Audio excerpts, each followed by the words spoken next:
ਜਿਹੜੀ ਬਿਮਾਰੀ ਹੈ ਉਹਦੇ ਲਈ ਡਾਇਗਨोस ਕਰਨ ਦੇ ਲਈ ਟੈਸਟਾਂ ਦੀ ਕਿੰਨੀ ਕੁ ਭੂਮਿਕਾ ਹੈ? मोस्ट ऑफ द डॉक्टर्स आपके भले के लिए करते हैं। अब मेडिकल साइंस इतनी तरक्की कर चुकी है कि अब हम वो पुराने उस पर नहीं रह सकते कि थोड़े से टेस्ट करा ले और कई महीनों तक दिनों तक वेट करे कि आपकी बीमारी और बढ़ जाए। कुछ बीमारियां यहाँ पे ज्यादा कॉमन है, जैसे स्पेशली लाइफस्टाइल डिजीजेस, क्योंकि कुछ खाने का फर्क है, कुछ यहाँ एक्सरसाइज का जो महत्व होता है वो थोड़ा सा कम लोग मानते हैं, तो इस वजह से कुछ बीमारियां ज्यादा हैं। आजकल गूगल एक ऐसा दी चीज़ है कि मैडिसन का असी बाहरों दवाई भी ली है तो असी गूगल ते सर्च करके देखने लग जाते हैं कि ये की साइड इफेक्ट्स ने। तो गूगल एक स्टोर हाउस है, तो अब आपको ये चूज करना है पहले तो कि आप किस जगह से इंफॉर्मेशन उठा रहे हैं। हमेशा ऑथेंटिक वेबसाइट से इंफॉर्मेशन उठाइए। कभी भी अपनी जान के साथ खिलवाड़ ना करें। अपनी हेल्थ, जैसे आपने कहा जान है तो जहान है, तो इसके साथ एक्सपेरिमेंट ना करें। कुछ बीमारियां ऐदां दियां ने जो एंटी मतलब एज दे नाल नाल आउणियां ही आउणियां ने, उन्हां दा इलाज ही मेडिसिन है। की कहना चाहोगे साडे दर्शकों? मुझसे बात कर रहे हैं तो मेरा यही कहना है, आज से लाइफस्टाइल अच्छी कीजिए। कई तरह से रिसर्च हुआ और ये पाया है कि लाइफस्टाइल अच्छी रखने से, रेगुलर एक्सरसाइज, डाइट अच्छी रखने से उम्र अच्छी लंबी की जा सकती है compare to people who are living a unhealthy lifestyle.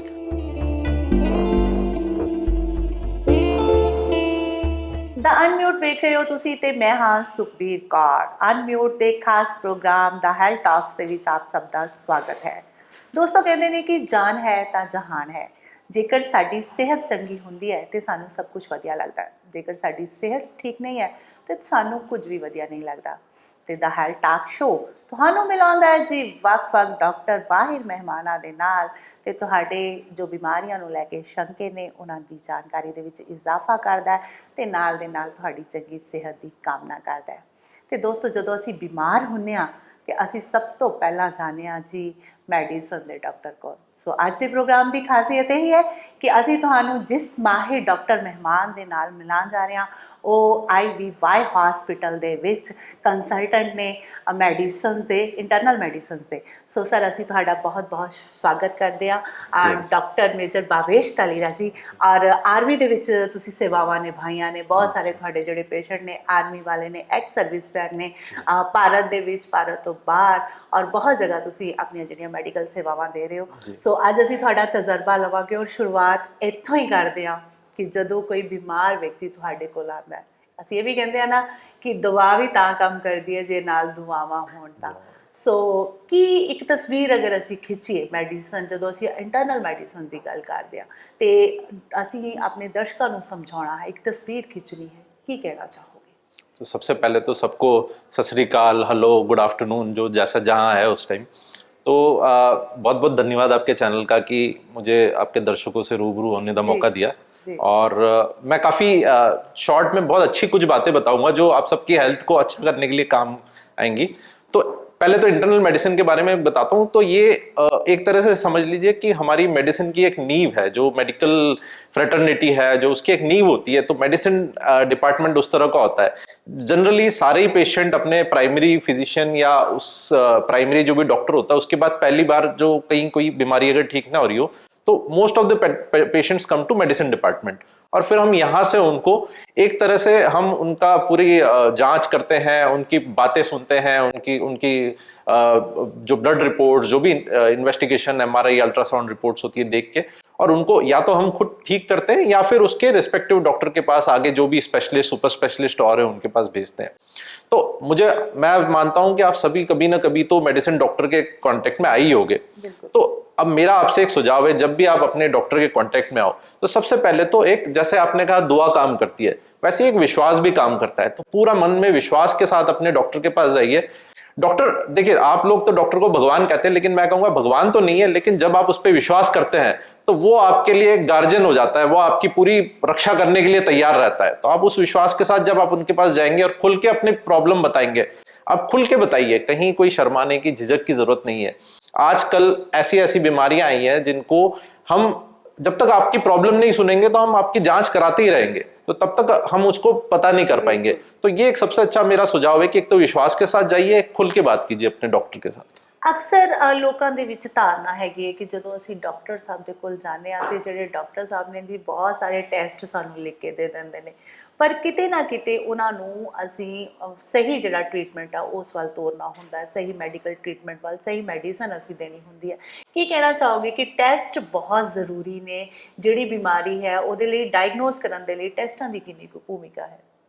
देखिए, मैं अब सारे डॉक्टर्स के लिए तो नहीं बोलूंगा क्योंकि दुनिया में सब तरह के लोग होते हैं, 5 उंगलियां भी बराबर नहीं होती है सब, लेकिन एक जनरल जो अच्छा डॉक्टर होता है, अच्छे अस्पताल होते हैं, वो एक स्टेप वाइज ट्रीटमेंट में चलते हैं। जब आप पहली बार जाते हैं, आपकी बात सुनते हैं, आपकी बीमारी का एक अंदाजा लगाते हैं और कुछ जरूरी टेस्ट जो होते हैं वो लिखते हैं, जो हमें बहुत मदद करते हैं। उसके बाद अगर उन टेस्ट में कोई खराबी आए ना आए, उसके आधार पे हम कुछ दवाइयां देते हैं और अगले टेस्ट अगर जरूरत है तो कराते हैं। तो मेरा यही कहना है कि आप थोड़ा विश्वास रखिए। हाँ, कहीं कहीं कुछ डॉक्टर्स गलत भी करते हैं, मैं इसमें मतलब बिल्कुल वो नहीं करूंगा, लेकिन मोस्ट ऑफ द डॉक्टर्स आपके भले के लिए करते हैं। अब मेडिकल साइंस इतनी तरक्की कर चुकी है कि अब हम वो पुराने उस पर नहीं रह सकते कि थोड़े से टेस्ट करा ले और कई महीनों तक दिनों तक वेट करे कि आपकी बीमारी और बढ़ जाए। तो हम चाहते हैं जितनी जल्दी हो सही बीमारी के डायग्नोस हो, सही ट्रीटमेंट लगे, ताकि आप जल्दी से जल्दी ठीक हो सके और हमसे कोई लाइलाज ऐसी बीमारी छूट ना जाए कि जिसकी वजह से आपकी जिंदगी की या आपके वक्त का खर्चा हो या पैसा और खर्च हो। तो ਜੀ ਡਾਕਟਰ ਸਾਹਿਬ, ਤੁਸੀਂ ਪੰਜਾਬ 'ਚ ਵੀ ਕੰਮ ਕੀਤਾ, ਪੰਜਾਬ ਤੋਂ ਬਾਹਰ ਵੀ ਕੰਮ ਕੀਤਾ, ਵਿਦੇਸ਼ਾਂ ਦੇ ਵਿੱਚ ਵੀ ਤੁਸੀਂ ਮੈਡੀਕਲ ਸੇਵਾਵਾਂ ਦਿੱਤੀਆਂ ਨੇ, ਫੌਜ ਦੇ ਵਿੱਚ ਵੀ ਮੈਡੀਕਲ ਸੇਵਾਵਾਂ ਦਿੱਤੀਆਂ ਨੇ। ਜੇਕਰ ਅਸੀਂ ਪੂਨੇ ਦੀ ਗੱਲ ਕਰੀਏ, ਮੁੰਬਈ ਦੀ ਗੱਲ ਕਰੀਏ, ਉੱਥੋਂ ਦੀ ਪਬਲਿਕ ਜਾਂ ਜਿਹੜੇ ਉੱਥੋਂ ਦੇ ਪੇਸ਼ੈਂਟ ਨੇ, ਤੇ ਜਦੋਂ ਤੁਸੀਂ ਪੰਜਾਬ ਦੇ ਵਿੱਚ ਆਉਂਦੇ ਹੋ ਤੇ ਕਹਿੰਦੇ ਨੇ ਕਿ ਪੰਜਾਬੀ ਜਿਹੜੇ ਸਬਰ ਵਾਲੇ ਹੁੰਦੇ ਆ, ਸਿੱਧਕ ਵਾਲੇ ਹੁੰਦੇ ਆ, ਤੁਹਾਡਾ ਕੀ ਤਜਰਬਾ ਰਿਹਾ ਹੈ ਕਿ ਮੈਡੀਕਲ ਸਾਇੰਸ ਦੇ ਵਿੱਚ ਜਦੋਂ ਤੁਸੀਂ ਉਹਨਾਂ ਨੂੰ ਟ੍ਰੀਟ ਕਰਦੇ ਹੋ ਕਿ ਸਬਰ ਰੱਖਦੇ ਆ? ਕਿਉਂਕਿ ਕੋਈ ਜਿਹੜੇ ਟ੍ਰੀਟਮੈਂਟ ਹੁੰਦੇ ਨੇ ਕਾਫੀ ਲੰਬੇ ਹੁੰਦੇ ਨੇ, ਲੰਬੀ ਮੈਡੀਸਨ ਚੱਲਦੀ ਹੈ, ਤੇ ਕਈ ਵਾਰ ਪੰਜਾਬੀ ਇੰਨਾ ਵੀ ਸਬਰ ਦੱਸ ਦਿੰਦੇ ਆ ਕਿ ਡਾਕਟਰ ਦੇ ਕੋਲ ਜਾਣਾ ਹੀ ਨਹੀਂ ਹੈ, ਡਾਕਟਰ ਦੀ ਗੱਲ ਮੰਨਣੀ ਨਹੀਂ ਹੈ। ਕਿ ਤੁਹਾਡਾ ਕਿਦਾਂ ਦਾ ਤਜਰਬਾ ਰਿਹਾ ਹੈ? देखिए, पंजाबी लोग और पंजाबी पेशेंट बहुत दिलदार होते हैं, बहुत डॉक्टर पे भरोसा करते हैं। लेकिन कुछ चीजें कहना चाहूंगा कि जैसे जो बड़े शहर हैं, जैसे मुंबई, पुणे, बेंगलोर ले लीजिए, और भी बाकी शहर है, तो थोड़ा पंजाब से एक तो वहां पे डिस्पाइट वो लोग एक बहुत खराब एनवायरनमेंट रहते हैं। पंजाब का एनवायरनमेंट, यहाँ की आबो हवा, खेत, हवाएं, मतलब चंडीगढ़ ही देख लीजिए आप, कितना सुंदर है। ऐसा शहर तो मैंने इंडिया में और कोई है नहीं। तो ये सब होते हुए भी यहाँ के लोग कुछ ज्यादा बीमार है, कुछ बीमारियां यहाँ पे ज्यादा कॉमन है, जैसे स्पेशली लाइफस्टाइल डिजीजेस, क्योंकि कुछ खाने का फर्क है, कुछ यहाँ एक्सरसाइज का जो महत्व होता है वो थोड़ा सा कम लोग मानते हैं, तो इस वजह से कुछ बीमारियां ज्यादा हैं। तो पंजाबी पेशेंट तो बहुत अच्छे हैं, लेकिन कुछ बेसब्र भी हैं। तो ये समझना होगा कि जो इलाज होता है वो डॉक्टर लंबा इसलिए खींचते हैं कि हम दवाइयों के जो साइड इफेक्ट्स होते हैं वो आपको मिनिमम रखना चाहते हैं। हम कम से कम दवाई देके आपको ज्यादा से ज्यादा वक्त तक ठीक करना चाहते हैं, मतलब पूरा अच्छा रखना चाहते हैं और आपकी बीमारी को जड़ से खत्म करना चाहते हैं। तो ये एक पेशेंट्स को समझने की जरूरत है कि डॉक्टर लंबा अगर ट्रीटमेंट खींच रहे हैं तो कोई कारण है, या डॉक्टर ज्यादा दवाइयां किसी टाइम दे रहे हैं तो कुछ कारण है। ये आपके भले में ही होता है। मैं ये कह सकता हूं, हमें जो कोड ऑफ एथिक्स जो हमारा जो हमें पढ़ाया गया है, उसमें हमारा सिर्फ एक ही ध्येय होता है, एक ही मकसद होता है कि हमारे पेशेंट का भला हो। जी बिल्कुल। गूगल ਅੱਜ-ਕੱਲ ਗੂਗਲ ਤੇ ਸਰਚਿਸ ਨੇ, ਅੱਗੇ ਇੰਨਾ ਮਤਲਬ ਟੈਕਨੋਲੋਜੀ ਦੇ ਜ਼ਮਾਨੇ 'ਚ ਅਸੀਂ ਨਹੀਂ ਸੀ ਰਹਿੰਦੇ। ਇੱਕੋ ਇੱਕ ਆਸਰਾ ਹੁੰਦਾ ਸੀ, ਡਾਕਟਰ ਜਾਂ ਕਈ ਲੋਕ ਘਰੇਲੂ ਔੜ-ਪੌੜ ਬਹੁਤ ਕਰਦੇ ਸੀਗੇ ਕਿ ਉੱਥੇ ਚਲੇ ਗਏ। ਮਤਲਬ ਜਦੋਂ ਬੰਦਾ ਦੁਖੀ ਹੁੰਦਾ ਨੈਚੁਰਲੀ ਉਹਨੂੰ ਜੋ ਕੋਈ ਜਿਵੇਂ ਦੱਸਦਾ ਉਵੇਂ ਉਵੇਂ ਹੀ ਕਰੀ ਜਾਂਦਾ। ਅੱਜ-ਕੱਲ ਗੂਗਲ ਇੱਕ ਇੱਦਾਂ ਦੀ ਚੀਜ਼ ਹੈ ਕਿ ਮੈਡੀਸਨ ਦਾ ਅਸੀਂ ਬਾਹਰੋਂ ਦਵਾਈ ਵੀ ਲਈ ਹੈ ਤੇ ਅਸੀਂ ਗੂਗਲ ਤੇ ਸਰਚ ਕਰਕੇ ਦੇਖਣ ਲੱਗ ਜਾਂਦੇ ਹਾਂ ਕਿ ਇਹਦੇ ਕੀ ਸਾਈਡ ਇਫੈਕਟਸ ਨੇ।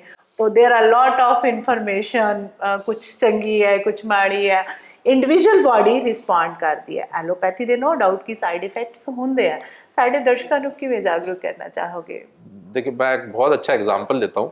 जब आपके घर में कोई मेहमान आता है तो आप उसको ड्राइंग हॉल में बिठाते हो, बढ़िया सुंदर सी जगह, सब कुछ ठीक ठीक रहता है। आप उसको स्टोर हाउस में नहीं बिठाते हो, बिल्कुल, है ना? तो गूगल एक स्टोर हाउस है, सब तरह की चीजें हैं वहां पे, गंदी अच्छी, लोगों ने ऐसे ही कुछ भी डाल दिया है, कुछ बहुत साइंटिफिक भी है। तो अब आपको ये चूज करना है पहले तो कि आप किस जगह से इंफॉर्मेशन उठा रहे हैं। हमेशा ऑथेंटिक वेबसाइट से इंफॉर्मेशन उठाइए, गवर्नमेंट ऑफ इंडिया से रिलेटेड वेबसाइट, बड़े बड़े अस्पतालों से रिलेटेड वेबसाइट, WHO से रिलेटेड वेबसाइट। आप अगर इधर उधर की इंफॉर्मेशन उठाएंगे तो ये आजकल की यंग जनरेशन, मेरे पास हर हफ्ते में मैं कह रहा हूं कम से कम 5 से 10 यंग पेशेंट्स आते हैं बिलो द एज ऑफ 35, कोई बीमारी नहीं होती है लेकिन परेशान होते हैं क्योंकि गूगल कर लेते हैं। बिल्कुल। पेट में नीचे दर्द हुआ तो उनको गॉल ब्लैडर के स्टोन से लेके कैंसर तक का डायग्नोसिस मिल जाता है। साइकोलॉजिकली सर में दर्द हुआ तो स्ट्रोक से लेके और अंदर हेमरेज तक का डायग्नोसिस मिल जाता है। तो वो बेवजह परेशान है। तो मैं मानता हूँ गूगल पे बहुत इंफॉर्मेशन है, अच्छी भी है बुरी भी है, बट आप जैसे अपने घर का ड्राइंग हॉल अच्छे रखते हो ऐसे गूगल से बिल्कुल सिलेक्टेड इंफॉर्मेशन उठाइए, अपने जो भी आप जिस भी डॉक्टर पे विश्वास है उसके पास जाइए, पूरी बात इंफॉर्मेशन लीजिए, दवाई लेना ले वो आपकी मर्जी है, लेकिन आप डिस्कस जरूर कीजिए उनसे। गूगल सिर्फ गूगल पे विश्वास करना अपनी जान के साथ खिलवाड़ करना है। जी डॉक्टर ਸਾਹਿਬ ਤੁਸੀਂ ਗੱਲ ਕੀਤੀ ਗਵਰਨਮੈਂਟ ਆਫ ਇੰਡੀਆ ਦੀ ਤਾਂ ਫਿਰ ਆਯੂਸ਼ ਦਾ ਨਾਂ ਆਉਂਦਾ ਆ। ਸੋ ਜਿਹੜਾ ਆਯੂਸ਼ ਹੈ ਆਯੁਰਵੇਦਾ ਨੂੰ ਪ੍ਰਮੋਟ ਕਰ ਰਿਹਾ ਜਾਂ ਆਯੁਰਵੇਦਾ ਦੀ ਗੱਲ ਕਰ ਲਈਏ, ਯੂਨਾਨੀ, ਸਿੱਧਾ, ਯੋਗਾ, ਇਹ ਸਾਰੀਆਂ ਚੀਜ਼ਾਂ ਉਸ ਦੇ ਵਿੱਚ ਨੇ ਤੇ ਕਿਤੇ ਨਾ ਕਿਤੇ ਉਹ ਐਂਟੀ ਐਲੋਪੈਥੀ है, ਕੀ ਕਹਿਣਾ ਚਾਹੋਗੇ?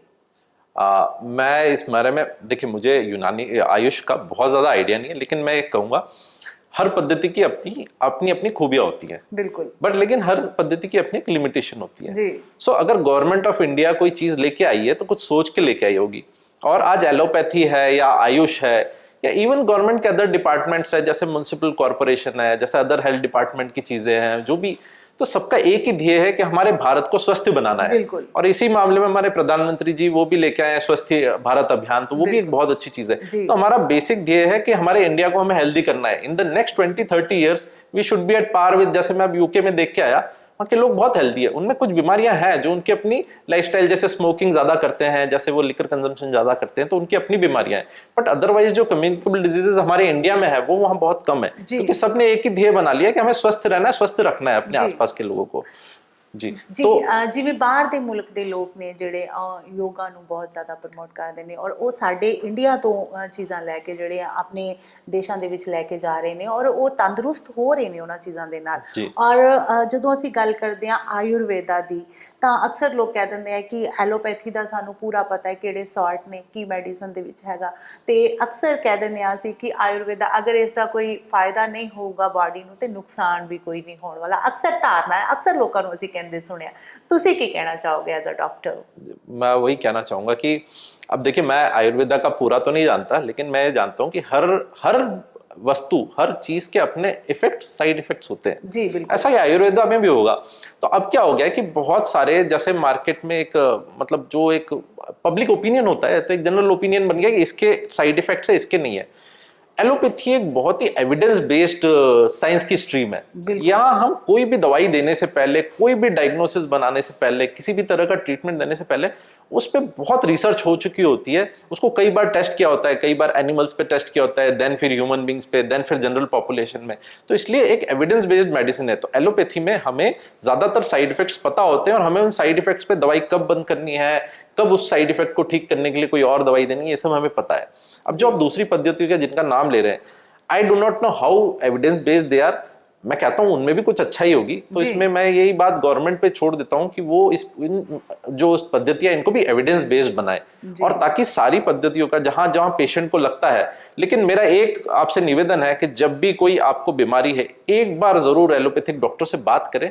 अगर वो कहते हैं कि आपको इमीडिएट ट्रीटमेंट की जरूरत नहीं है या आप लाइफस्टाइल, फिर आप चाहे जिस पद्धति में जाएं, लेकिन कभी भी अपनी बीमारी को सीधे, क्योंकि एक एविडेंस बेस्ड मेडिसिन होने की वजह से हम बहुत डिटेल में जाके चीजों को एक्सप्लोर करते हैं। ਡਾਕਟਰ ਸਾਹਿਬ ਸਮ ਟਾਈਮ ਇੱਦਾਂ ਹੁੰਦਾ ਹੈ ਕਿ ਐਲੋਪੈਥੀ ਮੈਡੀਸਨ ਦੇ ਨਾਲ ਜਦੋਂ ਅਸੀਂ ਹੋਮਿਓਪੈਥੀ ਦੀ ਗੱਲ ਕਰਦੇ ਹਾਂ ਤਾਂ ਕਈ ਵਾਰ ਅਸੀਂ ਸੁਣਦੇ ਹਾਂ ਕਿ ਹੋਮਿਓਪੈਥਿਕ ਦੇ ਵਿੱਚ ਦੂਸਰੀ ਮੈਡੀਸਨ ਨਹੀਂ ਖਾਣੀ, ਜਾਂ ਅਸੀਂ ਪੈਰਲਲ ट्रीटमेंट ਦੇ ਵਿੱਚ दोनों मेडिसिन्स चलाते हैं। ਕੀ कहना चाहोगे इस बारे में? देखिए इस बारे में मैं ये कहना चाहता हूँ कि कई बार अब हमें दोनों पद्धति का पता नहीं है, लेकिन कई बार दवाइयाँ और उसके इफेक्ट्स डबल हो सकते हैं, डुप्लीकेट हो सकते हैं, या फिर दो दवाइयाँ आपस में एक दूसरे के विपरीत हो सकती है, ऑपोजिट हो सकती है। तो इसलिए हमेशा एक डॉक्टर जिसकी आप दवाई खा रहे हैं और दूसरी पद्धति दोनों डॉक्टर को बता के ही खाएं।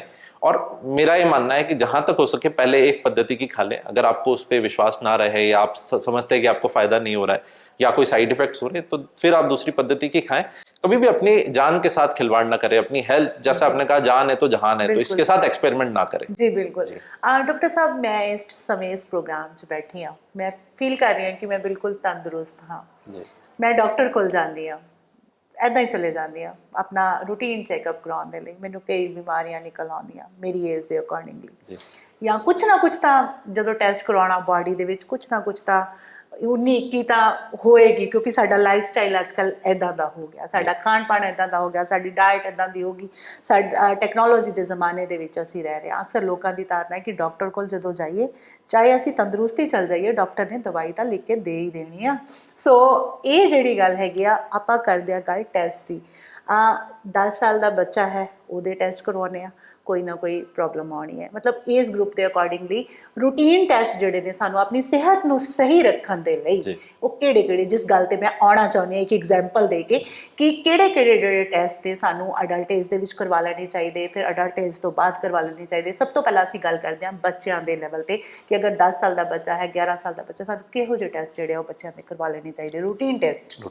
तो ये एक तो ये क्या होता है कि हम गाड़ी की भी मरम्मत टाइम टू टाइम कराते हैं, तो इसलिए इंसान की भी जांच होनी चाहिए। इसमें ऐसा नहीं कि बहुत एक्सटेंसिव हो, जस्ट एक फिजिकल चेक, बीपी चेक, थोड़ा बहुत भी डॉक्टर अगर देख ले तो आजकल रहे इस तरह के सिस्टम च रहे हैं कि एकदम ही सानू पता लगता है कि सानू आ बीमारी हो गई, और ਜਦੋਂ ਵੀ ਅਸੀਂ ਡਾਕਟਰਸ ਦੇ ਨਾਲ ਇਸ ਦੇ ਬਾਰੇ ਚ ਗੱਲਬਾਤ ਕਰਦੇ ਆ, ਤਾਂ ਡਾਕਟਰਸ ਵੱਲੋਂ ਇਹੀ ਕਿਹਾ ਜਾਂਦਾ ਹੈ ਕਿ ਇੱਕਦਮ ਬਿਮਾਰੀ ਨਹੀਂ ਆਉਂਦੀ, ਤੁਹਾਡੀ ਬਾਡੀ ਦੇ ਵਿੱਚ ਕਾਫੀ ਦੇਰ ਤੋਂ ਸ਼ੁਰੂ, ਅਸੀਂ ਅਵੇਅਰ नहीं ਹੁੰਦੇ ਉਸ ਬਾਰੇ। तो ਕੀ कहना चाहोगे? तो थोड़े थोड़े सिम्टम्स लोग इग्नोर करते रहते हैं, जैसे वेट लॉस हो रहा है बिना किसी कारण के, बिल्कुल सोचते शायद हम खाना कम खा रहे हैं, या अगर शाम शाम को बुखार आने, जैसे इंडिया में टीबी बहुत कॉमन है, तो ऐसी कई चीजों को हम इग्नोर कर देते कि ये तो ऐसे ही हो रहा है। पहले सोचते टाइफाइड है तो लोकल कहीं इधर उधर जाके या मेडिकल स्टोर से दवाई लेके ठीक कर लेते हैं। तो ये सब चीजें, अब आप जो आपके मेन पॉइंट पे आते हैं, आपने कहा कि टाइम टाइम पे टेस्ट होने चाहिए, तो बराबर होने चाहिए। छोटे बच्चों का भी एक पीडियाट्रिशियन से चेक होना चाहिए, थोड़े बहुत ब्लड टेस्ट, कि भाई पेट में कीड़े होते हैं, खून की कमी हो जाती है, कई सारी जेनेटिक डिजीजेज हैं, जैसे थैलेसीमिया हो गया, इस तरह की कई चीजें हैं जो बाद में मैनिफेस्ट होती हैं, तो वो डॉक्टर एक बार बेसिक चेक डॉक्टर की तरफ से एक एट अ टाइम होना चाहिए। उसके बाद जैसे जैसे हम बड़े होते जाते हैं तो बॉडी में कई सारी खराबियां आती हैं, स्वस्थ होते हुए भी कई बार छोटी छोटी चीजें जिनका अगर हम शुरू में ख्याल रख लें, जैसे लेडीज में खून की कमी, आयरन की कमी, विटामिन डी की कमी, जैसे और भी अस्थमा होना, ऐसी कई चीजें हैं जिनका अगर टाइम पे सही इलाज किया जाए तो लाइफ की क्वालिटी ऑफ लाइफ बहुत इंप्रूव हो जाती है, छोटे से इलाज से और कुछ थोड़े समय के इलाज से। तो इस तरह के टेस्ट होना बहुत जरूरी है। जैसे एडवांस्ड एज में होते हैं तो people who are going 45-50 plus, तो उनका regular things like heart checkup, kidney checkup, BP का रेगुलर चेकअप, शुगर के रेगुलर चेकअप, ये सब होना चाहिए। स्पेशली अगर आपकी फैमिली में कोई ऐसी बीमारियां चलती हैं तो आपको, और उससे 5 साल पहले, जैसे अगर किसी की फैमिली में हार्ट की प्रॉब्लम है तो जिस समय उनके फैमिली मेंबर्स का ही उसके 5-10 साल पहले से ही अवेयर हो जाना चाहिए कि मुझे रेगुलर चेकअप कराते रहना है और मुझे रेगुलर लाइफस्टाइल अपनी इंप्रूव करनी है। आपने लाइफस्टाइल की बहुत अच्छी बात कही। आजकल half the India is not sleeping before 12. जी बिल्कुल, and that is common to all of us, हम सभी लोग ऐसे ही हो गए। तो ये सब चीजें हमारी लाइफ को बहुत इफेक्ट कर रही हैं। सोते कम है, खाते जंक है, और फिर बाकी भी देख लीजिए आप, डिजिटल लाइफ है तो पूरा टाइम मतलब रादर देन बुक्स पे फोकस करने के या अपनी लाइफ पे फोकस करने के, सभी की नजरें मोबाइल की तरफ होती है। तो ये सारी चीजें हेल्थ को तो आगे इफेक्ट किसी न किसी तरह से करेंगे ये सब। ਡਾਕਟਰ ਸਾਹਿਬ, ਸਾਡਾ ਜਿਹੜਾ ਲਾਈਫ ਸਟਾਈਲ ਹੈ ਸਾਡੀ ਹੈਲਥ ਤੇ ਇਫੈਕਟ ਕਰਦਾ। ਜਿਵੇਂ ਤੁਸੀਂ ਬਹੁਤ ਵਧੀਆ ਗੱਲ ਦੱਸੀ ਹੈ ਕਿ ਜਿਵੇਂ ਹੈਰੀਡਿਟੀ ਪ੍ਰੋਬਲਮਸ ਨੇ ਤੁਹਾਡੇ ਘਰ ਦੇ ਵਿੱਚ ਨੇ, ਤੁਹਾਨੂੰ ਪਹਿਲਾਂ ਤੋਂ ਹੀ ਅਵੇਅਰ ਹੋ ਜਾਣਾ ਚਾਹੀਦਾ, 10 ਸਾਲ ਪਹਿਲਾਂ ਹੀ ਆਪਣੇ ਆਪ ਨੂੰ ਅਵੇਅਰ ਕਰ ਲੈਣਾ ਚਾਹੀਦਾ, ਪ੍ਰੋਪਰ ਟੈਸਟ, ਪ੍ਰੋਪਰ ਮੈਡੀਕੇਸ਼ਨ ਉਸਦੀ ਜਿਹੜੀ ਹੈ ਸਟਾਰਟ ਕਰ ਦੇਣੀ ਚਾਹੀਦੀ ਹੈ। ਕੁਝ ਪੇਸ਼ੈਂਟਸ ਦੇ ਵਿੱਚ ਅਸੀਂ ਦੇਖਦੇ ਹਾਂ, ਮੰਨ ਲਓ ਕੋਈ ਬੀਪੀ ਦਾ ਪੇਸ਼ੈਂਟ ਸਾਡੇ ਕੋਲ ਆਉਂਦਾ ਜਾਂ ਡਾਇਬੀਟਿਕ ਪੇਸ਼ੈਂਟ ਆਉਂਦਾ ਹੈ, ਅਕਸਰ ਲੋਕ ਹਤਾਸ਼ ਹੋ ਜਾਂਦੇ ਨੇ। ਔਰ ਅੱਜ ਕੱਲ੍ਹ ਅਸੀਂ ਜਦੋਂ ਨੋਰਮਲੀ ਕਿਸੇ ਦੇ ਨਾਲ ਗੱਲ ਕਰਦੇ ਹਾਂ ਵੀ ਕੀ ਹਾਲ ਹੈ, ਤਾਂ ਮੇਰੇ ਖਿਆਲ ਦੇ ਵਿੱਚ ਸਾਡਾ ਲਾਈਫ ਸਟਾਈਲ ਇੱਦਾਂ ਦਾ ਹੋ ਗਿਆ ਕਿ ਅਬਵ 40 ਕੋਈ ਨਾ ਕੋਈ ਮੈਡੀਸਨ ਜਿਹੜੀ ਹੈ ਉਹ ਚੱਲ ਹੀ ਰਹੀ ਹੈ ਇੰਡੀਆ ਦੇ ਵਿੱਚ। ਖਾਸ ਕਰਕੇ ਜੇਕਰ ਮੈਂ ਗੱਲ ਕਰਾਂ, ਲਗਭਗ ਬਹੁਤ ਲੱਕੀਲੀ ਲੋਕ ਹੋਣਗੇ ਜੋ ਵਿਦਆਊਟ ਮੈਡੀਸਨ, ਔਰ ਅਸੀਂ ਇਹ ਮੰਨ ਕੇ ਚੱਲਦੇ ਹਾਂ ਕਿ ਅਗਰ ਮੈਡੀਸਨ ਦੇ ਨਾਲ ਵੀ ਬੰਦਾ ਸਹੀ ਚੱਲ ਰਿਹਾ ਹੈ ਤਾਂ ਮੇਰੇ ਖਿਆਲ ਦੇ ਵਿੱਚ ਉਹ ਬਹੁਤ ਲੱਕੀ ਹੈ, ਜਿਵੇਂ ਦਾ ਸਾਡਾ ਲਾਈਫ ਸਟਾਈਲ ਹੋ ਗਿਆ। ਸੋ ਤੋਂ ਅਸੀਂ ਗੱਲ ਕਰਦੇ ਹਾਂ ਏਜਿੰਗ ਇਫੈਕਟ ਦੀ। ਕੁਛ ਬਿਮਾਰੀਆਂ ਇੱਦਾਂ ਦੀਆਂ ਨੇ ਜੋ ਐਂਟੀ ਮਤਲਬ ਏਜ ਦੇ ਨਾਲ ਨਾਲ ਆਉਣੀਆਂ ਹੀ ਆਉਣੀਆਂ ਨੇ, ਉਹਨਾਂ ਦਾ इलाज ही मेडिसिन है। ਕੀ ਕਹਿਣਾ ਚਾਹੋਗੇ ਸਾਡੇ ਦਰਸ਼ਕਾਂ ਨੂੰ? देखिए, ऐसा मतलब डिक्टम तो नहीं है कि एज के साथ बीमारियां बढ़ती हैं, ये तो मतलब हम सभी जानते हैं। स्पेशली हार्ट की प्रॉब्लम्स, बीपी, डायबिटीज, किडनी की प्रॉब्लम, थायराइड की प्रॉब्लम भी मिडिल एज में जनरली अपीयर होती है। तो जैसे जैसे एज बढ़ेगी बीमारियां बढ़ेंगी, हम सबको पता है। लेकिन अगर हम लाइफस्टाइल हमारा अब से अच्छा रख लें, और स्पेशली हमारे जो बच्चे हैं उनको हम अभी से अवेयर करें, बिकॉज अभी तो ये जनरेशन फिर भी उतना डिजिटल नहीं हुई है, उतना जंक फूड नहीं आया है, बट अगले जो 10 या 20 साल में जो बच्चे बड़े होने वाले हैं उनकी लाइफ पे जिस तरह का इफेक्ट आएगा, because they are all McDonald's and KFC people, तो वो जैसा उनकी लाइफ में आने वाला है। तो ये है कि लाइफस्टाइल आज से ही आप, चूंकि आप मुझसे बात कर रहे हैं तो मेरा यही कहना है, आज से ही लाइफस्टाइल अच्छी कीजिए। दवाई लेनी पड़ सकती है, जरूरी होगी, लेना पड़ेगी, लेकिन मे बी वो दवाई आपको डिले कर सके उसको लेना, मे बी दवाई की क्वांटिटी कम कर सके, और जो जिस तरह की आप लाइफस्टाइल जिएंगे तो आपकी उम्र लंबी होगी। ये एक रिसर्च ने कई तरह से रिसर्च हुआ और ये पाया है कि लाइफस्टाइल अच्छी रखने से, रेगुलर एक्सरसाइज, डाइट अच्छी रखने से उम्र अच्छी लंबी की जा सकती है compare to people who are living unhealthy lifestyle. तो ये इसका ख्याल रखें जी। डॉक्टर साहब प्रोग्राम ਦੇ ਸ਼ੁਰੂ ਚ ਗੱਲ ਕੀਤੀ ਸੀ ਕਿ ਦਵਾ ਵੀ ਤਾਂ ਲੱਗਦੀ ਹੈ ਜੇ ਦੁਆ ਨਾਲ ਹੈ, ਔਰ ਪ੍ਰੋਗਰਾਮ ਦੇ ਐਂਡ ਚ ਅਸੀਂ ਇਹ ਗੱਲ ਕਰ ਰਹੇ ਹਾਂ ਕਿ ਦਵਾ ਵੀ ਤਾਂ ਲੱਗੇਗੀ ਕਿ ਜੇਕਰ ਅਸੀਂ ਅਵੇਅਰ ਹਾਂ ਆਪਣੀ ਹੈਲਥ ਨੂੰ ਲੈ ਕੇ। ਜਾਂਦੇ ਜਾਂਦੇ ਇੱਕ ਮੈਸੇਜ ਦੇਣਾ ਸਾਡੇ ਦਰਸ਼ਕਾਂ ਨੂੰ। मेरा मैसेज यही है कि आजकल कम्युनिकेबल जो बीमारियां आपस में फैलती हैं वो बहुत ज़्यादा चल रही है। कोविड है, अब विदेशों में मंकी पॉक्स आ गया है, और बाकी भी बीमारियां जैसे इंडिया में टाइफाइड बहुत होता है, loose motion, viral fever, flu वगैरह ये बहुत होते हैं। सबका एक ही कारण है सफाई, किसी न किसी तरह की सफाई, किसी तरह की सोशल डिस्टेंसिंग। तो हम सब ये प्रण करना चाहिए, जो हमारा स्वस्थ भारत अभियान है उसमें, उसके तहत भी, कि हम अपने हाथ बराबर धोते रहेंगे, एक बराबर सोशल डिस्टेंसिंग बना के रखेंगे, अपनी हेल्दी लाइफस्टाइल रखेंगे, और जिस किसी ने भी बीमारी है वो जल्दी से जल्दी अस्पताल या डॉक्टर को अप्रोच करे और अपने आप को आइसोलेट करे। तो इस तरह की चीजें करने से हम इंडिया को कम से कम इन कम्युनिकेबल बीमारियों से काफी हद तक बचा सकते हैं। डॉक्टर साहब ਤੁਸੀਂ ਸਾਡੇ ਨਾਲ ਗੱਲਬਾਤ ਕੀਤੀ, ਸਾਨੂੰ ਅਹਿਮ ਜਾਣਕਾਰੀ ਦਿੱਤੀ, ਤੁਹਾਡਾ ਬਹੁਤ ਬਹੁਤ ਸ਼ੁਕਰੀਆ। शुक्रिया शुक्रिया जी। Thank you.